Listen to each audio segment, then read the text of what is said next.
നമസ്കാരം. ഞാൻ ഗ്രാൻഡ് പാ അശോക്. നമ്മളെവിടെയാണ് പറഞ്ഞു നിർത്തിയത്? പാരീസ് അഫ്രോഡിറ്റിയെ ഏറ്റവും സുന്ദരിയായ ദേവതയായി തിരഞ്ഞെടുത്തു.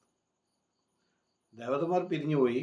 അതിനുശേഷം ഈ പാരീസ് ഒരു ധർമ്മസങ്കടത്തിലായി.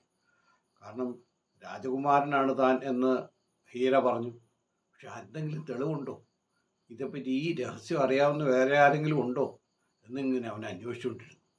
പക്ഷേ ഈ ഇടയന്മാർക്ക് ആർക്കും ഇതിനെപ്പറ്റി ഒരു വിവരവും ഇല്ലായിരുന്നു.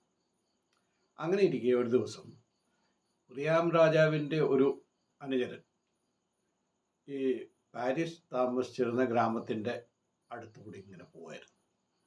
അപ്പോൾ അവിടെ ഒരു സുന്ദരനായ മൂരിക്കുട്ടനെ കണ്ടു.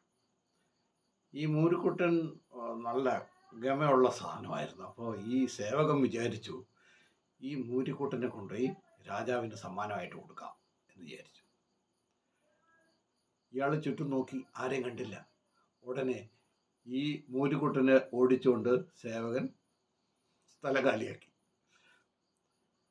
ഇത് ഈ മൂരിക്കുട്ടൻ നമ്മുടെ പാരീസിൻ്റെ വകയായിരുന്നു.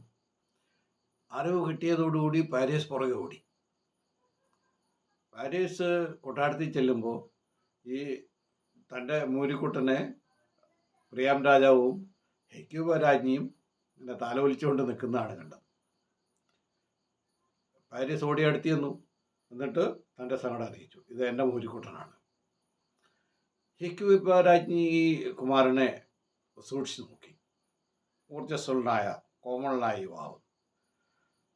സൂക്ഷിച്ചു നോക്കിയപ്പോൾ അവൻ്റെ കഴുത്തിൽ ഒരു രക്ഷ കണ്ടു. രാജ്ഞിക്ക് മനസ്സിലായി ഇത് താൻ ചെറുപ്പത്തിൽ ഉപേക്ഷിച്ച തൻ്റെ മകനാണ് എന്ന് മനസ്സിലായി. ഹെക്യൂബ രാജ്ഞി അവനെ കെട്ടിപ്പിടിച്ചു. സന്തോഷമായി. രാജാവിനും വളരെ സന്തോഷമായി. അവനെ മകനായി സ്വീകരിച്ച് കൊട്ടാരത്തിൽ താമസിപ്പിച്ചു. അവൻ്റെ വരവോടുകൂടി ട്രോയ് നഗരം ആകെ സന്തോഷത്തിൽ മുങ്ങി. മുൻപ് ഒരു സ്വപ്നദർശനമുണ്ടായതും നഗരം ഇവനോടുകൂടി നശിക്കും എന്ന് പ്രവചനമുണ്ടായതുമെല്ലാം എല്ലാവരും മറന്ന് മട്ടായി. പാരീസ് ആണെങ്കിൽ കൂട്ടുകാരോടൊത്ത് ഉല്ലസിച്ച് ആഘോഷിച്ച് നടക്കുന്നതിനായിരുന്നു അവന് ഉത്സാഹം. അഫ്രോഡിറ്റിയുടെ അനുഗ്രഹം കിട്ടിയതോടുകൂടി പ്രേമത്തിലായിരുന്നു അവൻ്റെ ഹൃദയവും. എല്ലായിടത്തും ചുറ്റിയടിക്കാനുള്ള വലിയ ഇഷ്ടക്കാരനായിരുന്നു പാരീസ്. അതിന് പാരീസും അവൻ്റെ കൂട്ടുകാരും ചേർന്ന് ഐഡാമലയിൽ നിന്ന് തടികൾ വെട്ടിക്കൊണ്ടുവന്ന് സുന്ദരനായ കപ്പലുകളുണ്ടാക്കി. എന്നിട്ട് ആ കപ്പലുകളിൽ കയറി അവർ പല പല ദേശങ്ങളിലേക്ക് യാത്ര ചെയ്തു.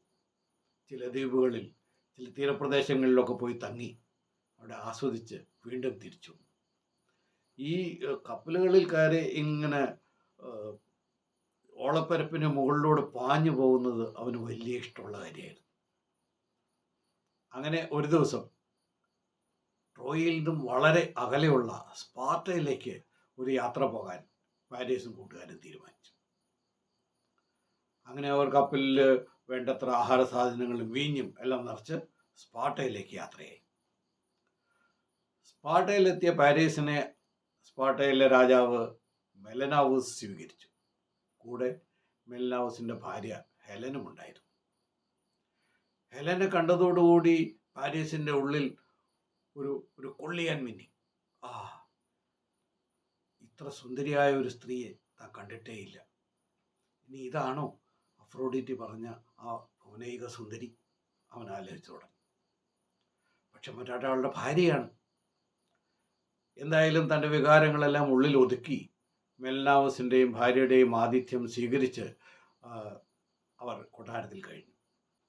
യൂറിഡോട്ടസ് നദിക്കരയിൽ മനോഹരമായ ഒരു കൊട്ടാരത്തിലായിരുന്നു മെലനാവൂസ് ഭാര്യയോടൊപ്പം താമസിച്ചിരുന്നത്. അവിടെ താമസിക്കാനായിട്ട് പാരീസിനെ അദ്ദേഹം ക്ഷണിച്ചു. മെലനാവൂസ് പറഞ്ഞു, നിങ്ങൾ കുറേ നാൾ ഇവിടെ താമസിച്ചിട്ട് പോയാൽ മതി. പാരീസിൻ്റെ മനസ്സിൽ സന്തോഷം. എന്താണ്, രോഗി ഇച്ഛിച്ചതും വൈദ്യൻ കൽപ്പിച്ചതും പാല് തന്നെ എന്ന് പറഞ്ഞ പോലെ ആയി സ്ഥിതി. പാരീസ് അവിടെ താമസിച്ചു. കുറച്ച് നാൾ താമസിച്ചു കഴിഞ്ഞപ്പോൾ ഒരു ദിവസം മെലനാവൂസിന് അത്യാവശ്യമായി ക്രീറ്റ് എന്ന സ്ഥലത്തേക്ക് പോകേണ്ട ഒരു ആവശ്യമുണ്ടായി. ദീർഘദൂര യാത്രയാണ്, ദീർഘനാളുകൾ എടുക്കുന്ന യാത്രയാണ്.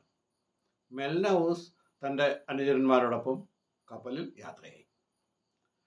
മെൽനാവസ് പോയതോടുകൂടി ഇനി തിരിച്ചു വരാൻ കുറേ നാളുകൾ എടുക്കുമെന്നറിഞ്ഞതോടുകൂടി ഈ പാരീസിന് നിൽക്കക്കള്ളില്ലാതായി.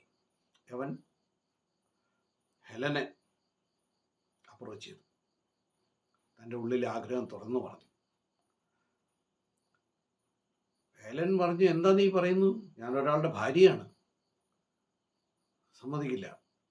പക്ഷേ ഈ പാരീസ് മനസ്സ് വിട്ടില്ല. അവൻ വീണ്ടും വീണ്ടും ശ്രമിച്ചുകൊണ്ടേയിരുന്നു. അങ്ങനെ കുറച്ച് നാളത്തെ പ്രേമാഭ്യർത്ഥനകളുടെ ശേഷം ഒരു നാൾ ഹെലൻ ഇവൻ്റെ വാക്ചാതുരിയിൽ വീണു. ഒരു ദിവസം ഹെലനെയും കൂട്ടി പാരീസും കൂട്ടുകാരും സ്പാർട്ടയുടെ തീരം വിട്ട് ട്രോയിലേക്ക് കപ്പലിൽ പാഞ്ഞുപോയി. അവർ കൊണ്ടുപോയത് ഹെലനെ മാത്രമായിരുന്നില്ല, മെൽനാവസിൻ്റെ കൊട്ടാരത്തിലെ വിലപിടിപ്പുള്ള പല സാധനങ്ങളും, എല്ലാ സാധനങ്ങളും അവർ മോഷ്ടിച്ചു കൊണ്ടുപോവുക കൂടി ചെയ്തു. അങ്ങനെ ഹെലനെയും കൂട്ടി പാരീസിൻ്റെ കപ്പൽ ട്രോയ് ലക്ഷ്യമാക്കി പാഞ്ഞുപോയി.